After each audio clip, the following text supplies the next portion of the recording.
Hi, I'm going to talk about our Chapter 8 assignment today.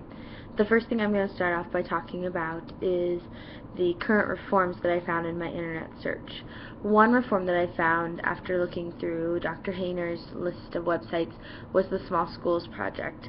This project moves towards breaking down larger schools into smaller schools with the belief that it increases teacher relationships with peers and with colleagues. It also has a lower dropout rates because teachers are more aware of students and students that may be at risk and are able to help a little bit more, and it prevents students from falling through the cracks. It also helps teachers with autonomy. They're able to control their classrooms a little bit more. Bill Gates in the past has been a very big supporter of this and has even given $1 billion towards breaking down 700 large schools into 850 smaller schools. Since then, the foundation has done a little bit of research towards small schools and has found that in order for it to be very successful, teachers need support and autonomy. And so while there's work to be done, the foundation is still a very strong proponent of the Small Schools Project. Now, personally, I went to school in a Class C2 school in Nebraska, graduated with 55 other students, which was the largest class to go through my school, and I currently work in a C2 school as well. So all I've really known are smaller schools, so I absolutely agree that the smaller the school is, the better teachers are able to kind of create those relationships, maintain them, and really kind of keep an eye and mentor students.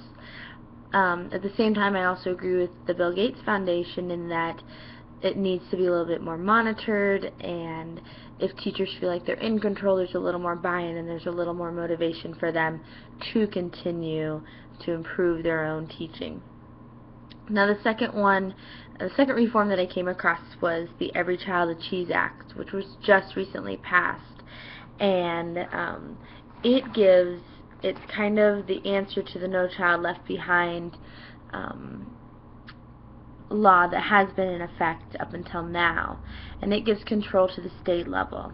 Now, what it does do, what it kind of negates from the No Child Left Behind Act is there's no annual yearly progress, there's no multiple measurements to evaluate student success, there's actually a time limit on the amount of testing students can do in a year, greater access to early childhood education, and it established career and technical education as a core subject, as well as students are now required to inform parents of the option to opt out of any standardized testing.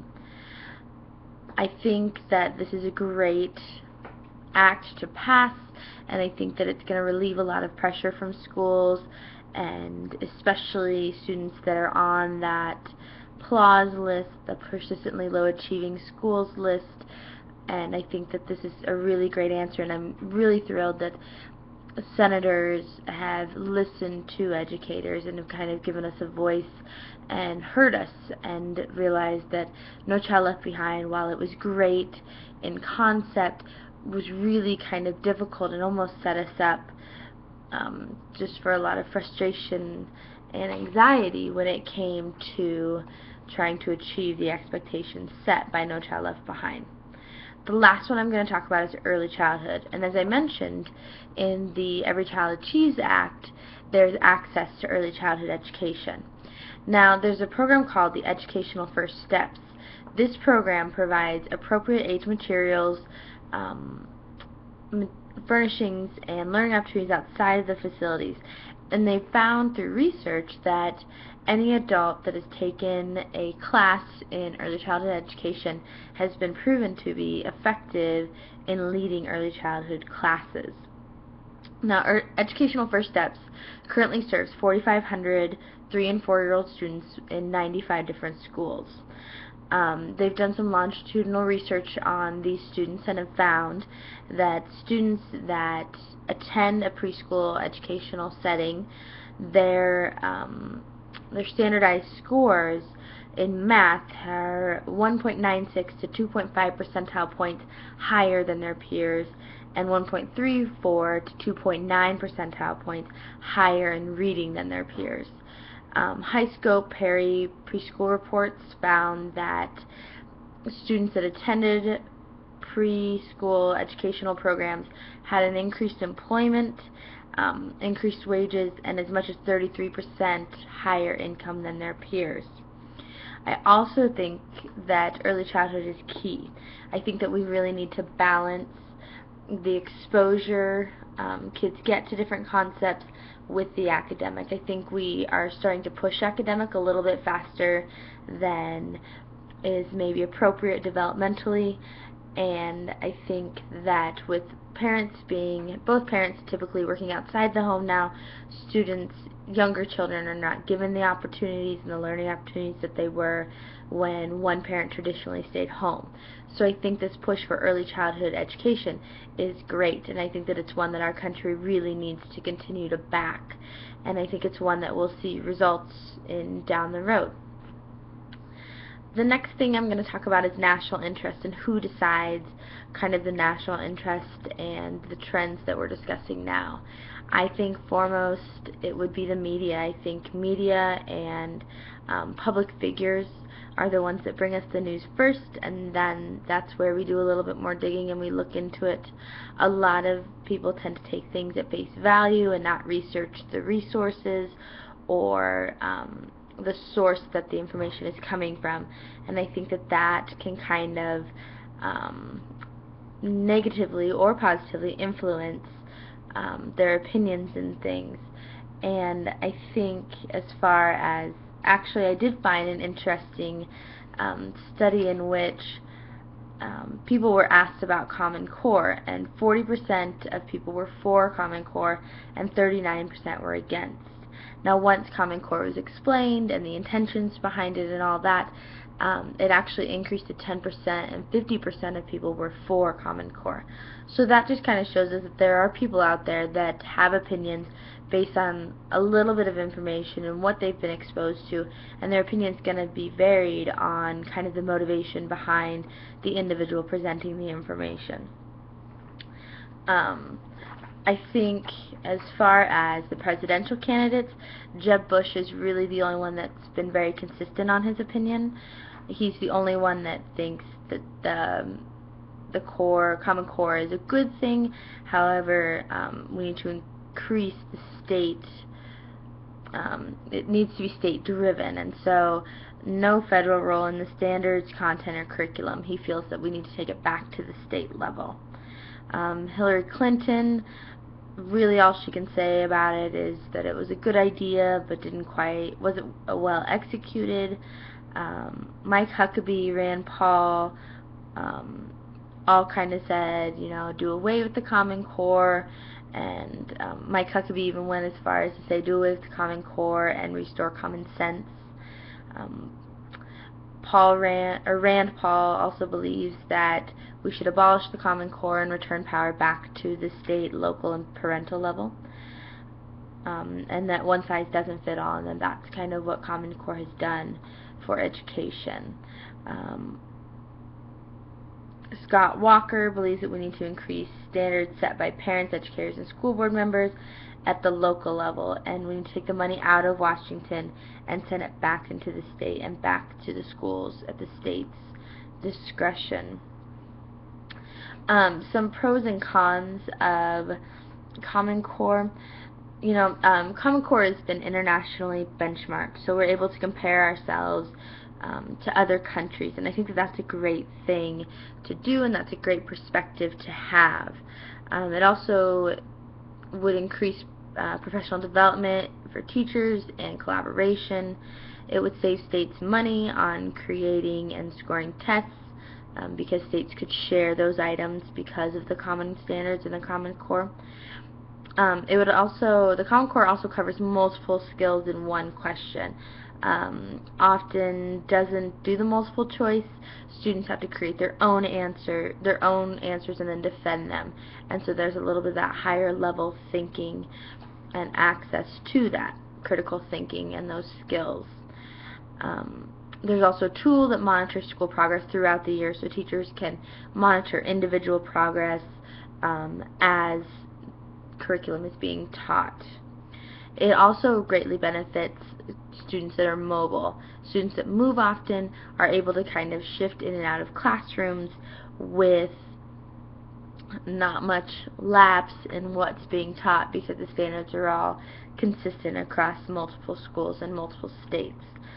So I've seen a lot of that where students come in halfway through the year and are completely lost at what's happening in the classroom because they haven't been taught that kind of thing. So I do think that's a great pro when it comes to the Common Core standards.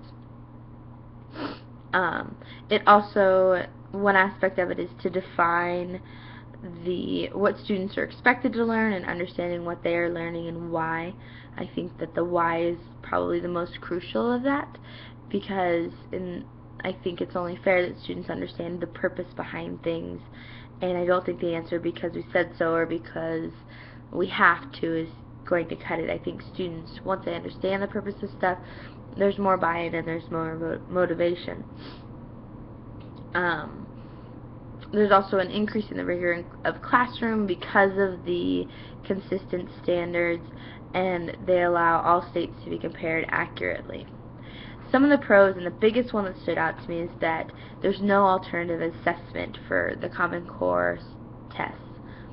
So students with special needs or students that are verified in different areas are all taking the same test as their peers, and their scores are reported the same. I don't think that's necessarily appropriate, and so that's a major con and one that really stood out to me. Another one is that the Common Core standards are broad and not very specific. The specificity will take time, and so will hopefully become more specific as time goes on. The academic rigor starts at a younger age and can even go into preschool.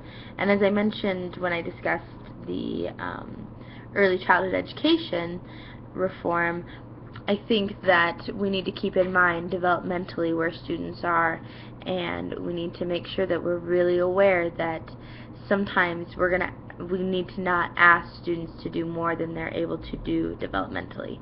And so I think Common Core starts to leak a little into early childhood, which isn't appropriate, and can create some problems because students aren't developmentally there to do that kind of stuff.